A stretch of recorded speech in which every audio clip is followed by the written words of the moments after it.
Morning, welcome to Little by Little, a short time in God's Word. Today, January 11th, we continue in Genesis. Here, Genesis 30, we'll start in verse 25. It says, as soon as Rachel had borne Joseph, Jacob said to Laban, send me away that I may go to my own home and country. Give me my wives, my children, from whom I have served you, that I may go, for you know the service that I have given you. It's like, I've done what you've asked, I've gone above and beyond, and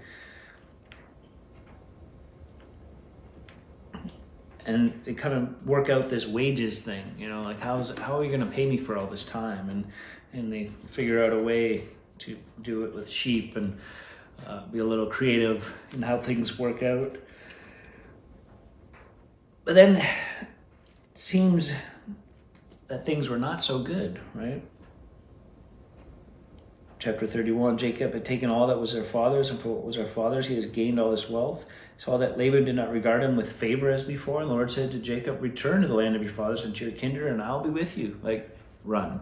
So Jacob sent and called Rachel and Leah into the field where his flock was, and said to them, I see that your father does not regard me with favor as he did before. This is chapter 31, verse 5. But the God of my father has been with me.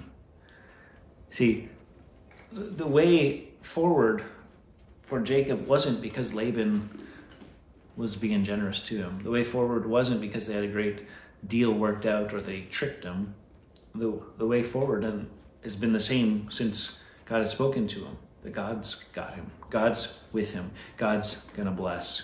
And so he says to his wives who are from Laban, the God of my father has been with me. Verse 6, you know that I've served your father with all my strength. Like it was honorable. But your father cheated me and changed my wages 10 times. But God did not permit him to harm me. And so he talks about how everything went.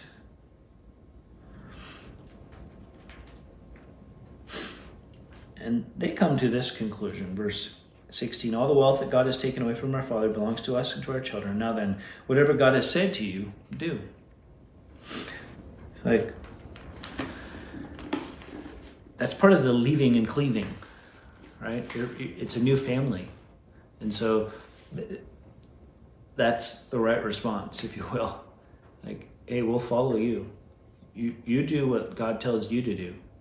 No, their understanding of God, of course, very limited in understanding, and especially this new God of Jacob, they don't know.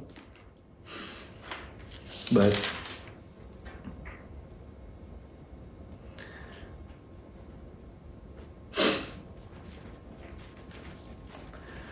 what's interesting here, as this ongoing back and forth happens, is there's some family dynamics, that kind of go on here. And Jacob trying to plead his case and trying to say, look, I had to go this way because you were doing this. And kind of come to this place of truce and allow it to be so. They come to peace, right? The Bible says to live at peace with it, as much as it depends on you. And he felt that he needed to run, and then, when they kind of got caught, it was like, okay, well, here's why I did what I did.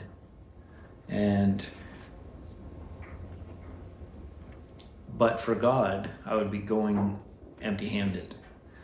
And so it's kind of like, hey, we're going to leave in peace, but the reason we're able to leave the way we are with the things that we have and the livestock and all that isn't because you were fair to me. You were unjust. This is Jacob telling Laban, and so let's just call it a truce for now.